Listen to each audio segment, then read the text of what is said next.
حضرت سیدنا خالد بن ولید رضی اللہ تعالیٰ عنہ ایک جنگ کے موقع پر آپ کے سر سے ٹوپی گر گئی اور بڑی سخت جنگ تھی وہ. اس ٹوپی کے گرنے کی وجہ سے بہت زیادہ آپ کو تکلیف کا سامنا بھی کرنا پڑا. بڑی آپ نے طوالت کے ساتھ وہ جنگ لڑے. جب آپ سے پوچھا گیا کہ آپ ایک طرف دشمن کو مار رہے تھے اور دوسری جانب ٹوپی کو اٹھا رہے تھے، ٹوپی کی اہمیت آپ کے نزدیک کیا ہے؟ ایک طرف تو وہ جو کفار ہیں وہ آپ سے مقابلہ کر رہے ہیں لیکن آپ ٹوپی کو اٹھا رہے ہیں. کہا تم نہیں جانتے اس ٹوپی کی اہمیت کیا ہے. اس ٹوپی کے اندر رسول اللہ صلی اللہ علیہ وسلم کے سر مبارک کے بال موجود تھے جو میں اپنے سر کے اوپر رکھتا تھا تو مجھے جنگ کرنے میں آسانی ہو جایا کرتی تھی. اور میں یہ کہتا تھا کہ یہ وہ ٹوپی کسی گستاخ کے، کسی کافر منافق مشرک کے پاؤں میں نہ آ جائے اور رسول اللہ کی بارگاہ میں گستاخی نہ ہو جائے. میں اس لیے جنگ لڑنے کے ساتھ ساتھ ٹوپی کو اٹھانے کو ترجیح دے رہا تھا. یہ ہمارے سپاہ سالار تھے، یہ ہمارے حاکم وقت ہوا کرتے تھے حضرت خالد بن ولید رضی اللہ تعالیٰ عنہ. حضرت سیدنا عبداللہ ابن عمر رضی اللہ عنہ کے بارے سے پڑھ رہا تھا. حضور صلی اللہ علیہ وسلم جس جگہ تشریف فرما ہوتے، جب وہاں سے اٹھ کر تشریف لے کے جاتے تو اس جگہ سے اپنے ہاتھوں کو مل کے اپنے چہرے پہ لگا لیا کرتے تھے. کس لیے کہ یہاں حضور صلی اللہ علیہ وسلم کی پشت انور لگی ہے، یہاں حضور اسلام کا جسم منور لگا ہے. یار صحابہ کرام کا عشق تو ایسا عشق ہے، ہم تو ان کی عشق کی مثالیں دے دے کر تھک جائیں گے، لیکن سبق لینا ہے مجھے بھی اور آپ کو. اگر ہم چاہتے ہیں کہ رسول اللہ کے ساتھ وفا کریں تو ہمیں حضور صلی اللہ علیہ وسلم کے عشق کا دامن تھامنا ہوگا. ایک مشہور دانشور اور ایک بہت ہی مفکر مدبر قسم کے اللہ کے ولی گزرے ہیں، نام میرے ذہن سے نکل گیا. انہوں نے فرمایا کہ اگر آپ نے ساری زندگی رسول اللہ کے ساتھ عشق نہیں کیا تو آپ نے اپنے آپ کو جہنم میں دھکیل دیا ہے. اگر آپ کی زندگی میں رسول اللہ کے ساتھ عشق شامل ہی نہیں ہے، آپ نے اگر حضور کی بارگاہ میں عشق نہیں کیا تو آپ نے خود کو جہنم کی دہلیز تک لے گئے. حضور علیہ السلام کے ساتھ عشق ہی بنتا ہے مومن کو جہنم سے نکال کر جنت کی دہلیز تک لے جاتا ہے. صحابہ کرام علیہ الرضوان کا رفیق سفر بنا دیتا ہے، ان کی معیت، ان کی رفاقت نصیب کر دیتا ہے. حضرت سیدنا صدیق اکبر رضی اللہ تعالیٰ عنہ آپ نے ارشاد فرمایا کہ صرف اور صرف رسول اللہ کا ادب دنیا میں ہی نہیں ہے کہ جب حضور حیات ہو تب بھی ادب نہیں ہے، بلکہ آقا کریم علیہ السلام کی دنیا سے پردہ فرما جانے کے بعد بھی رسول اللہ کا ادب ہے. ایسا نہیں ہے کہ جب حضور حیات ہو تب بھی ان کا ادب کیا جائے. جب حضور علیہ السلام دنیا سے ظاہری پردہ فرما گئے تب صدیق اکبر رضی اللہ عنہ نے فرمایا کہ لوگوں تمہارے لیے حکم یہی ہے کہ اب بھی تم رسول اللہ کو اسی طرح سے ادب کرو جس طرح سے وہ دنیا میں حیات تھے. ظاہری پردہ فرما جانے کے بعد بھی ادب و احترام میں کمی نہ آئے. ام المؤمنین سیدہ ام عائشہ صدیقہ رضی اللہ تعالیٰ عنہ نے جب دیکھا کہ مسجد نبوی کے ارد گرد جو گھر ہیں ان میں جب لوگ کھونٹی لگانے کے لیے کیل ٹھونکا کرتے یا کسی بھی قسم کی آوازیں آیا کرتی، جب آپ نے یہ سنا کہ اس طرح کی آوازیں ہیں جو مسجد نبوی کے ارد گرد گھر موجود ہیں، اس گھر سے یہ آوازیں آتی ہیں، اما عائشہ صدیقہ رضی اللہ تعالیٰ عنہ نے ان کے گھروں کی جانب پیغام بھیجا کہ میرے نبی کو تکلیف مت پہنچاؤ اپنے کیلوں کو ٹھونک کر، تمہارے دیواروں میں کیل ٹھونکنے سے میرے نبی کو تکلیف ہوتی ہے. یہ اما عائشہ صدیقہ کا بھی عقیدہ تھا کہ ہمارے نبی زندہ ہیں، میرے نبی کو تکلیف ہوتی ہے، میرے نبی کو تکلیف مت پہنچاؤ. بارگاہ مصطفیٰ کریم علیہ السلام کا ادب جو ہے وہ اما عائشہ صدیقہ رضی اللہ عنہ سے بھی ہمیں مل رہا ہے. حضرت امام مالک رحمۃ اللہ تعالی علیہ اب آ جاتے ہیں اسلاف کی جانب. اوپر تک تو بات رہی صحابہ کرام اور تابعین تک، اب نیچے چلتے ہیں اسلاف کی جانب. امام مالک ائمہ اربعہ میں ان کا بہت بڑا نام ہے. امام مالک رحمۃ اللہ تعالی علیہ آپ کا عشق رسول سماعت کرتے ہوئے ذرا اپنے دامن میں بھی جھانک کر دیکھیے گا میرے دامن میں کس قدر عشق مصطفیٰ ہے اور آپ کا دامن کس قدر عشق مصطفیٰ سے لبریز ہے اور کس قدر عشق مصطفیٰ سے خالی ہے. امام مالک رحمۃ اللہ تعالی علیہ نے تقریباً 12 سال کا عرصہ مدینہ الرسول صلی اللہ علیہ وسلم میں گزارا ہے۔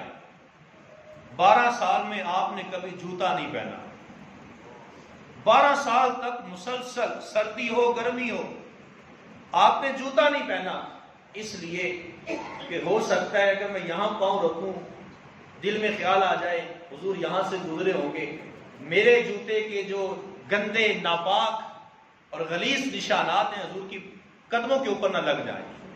12 سال تک مسلسل آپ نے پیدل سفر کیا، مدینہ منورہ کی گلیوں میں 12 سال تک آپ رہے، تو آپ نے جوتا نہیں پہنا۔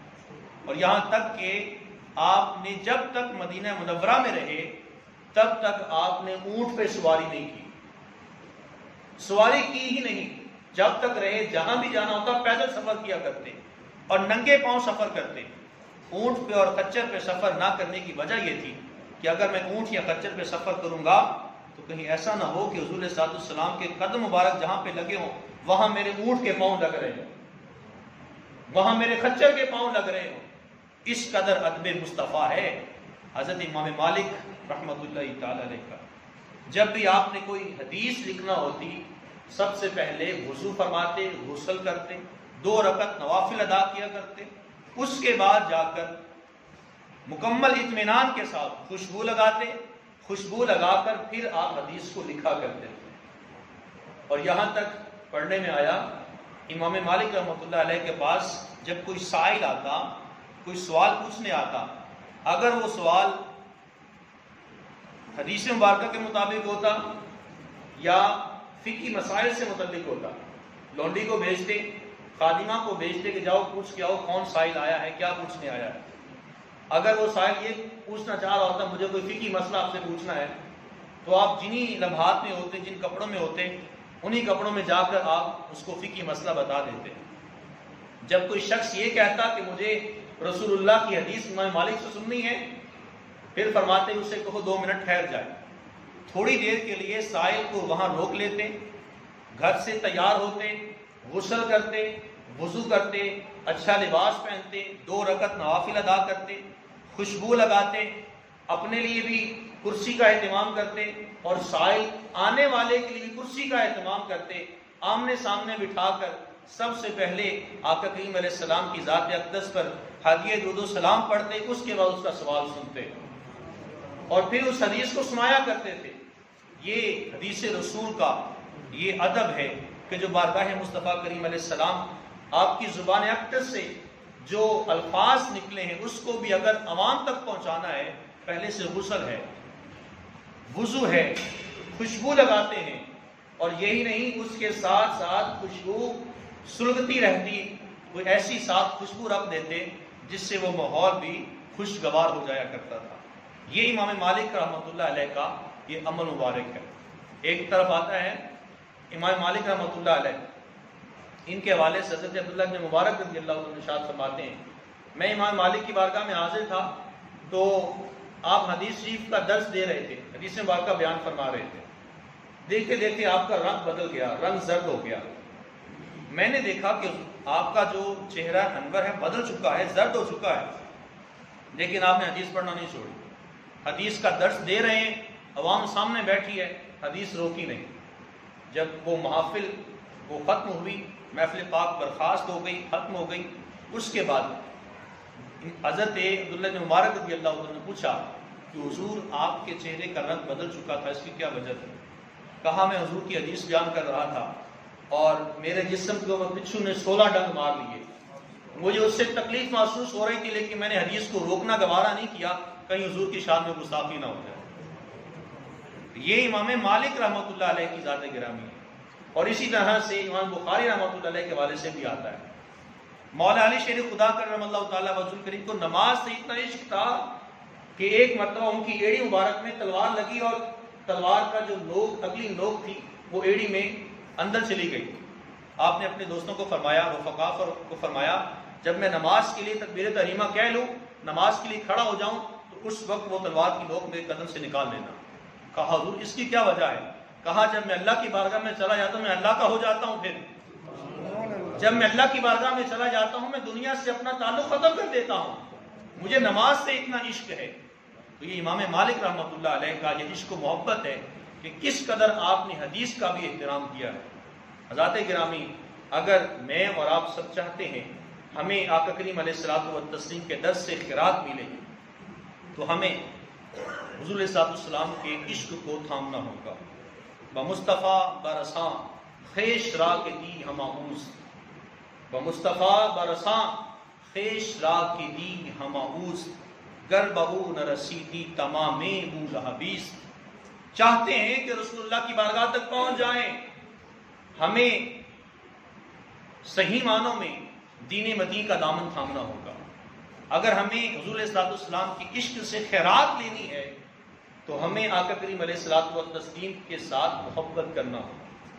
کہا اگر تم رسول اللہ کی بارگاہ تک نہیں پہنچ سکتے ہو، گر بہو نہ رسیدی تمام بو لہبیس، اگر تو آقا کریم علیہ السلام کے در تک نہیں پہنچ سکتا پھر تجھ میں اور ابو لہب میں کوئی فرق نہیں ہے.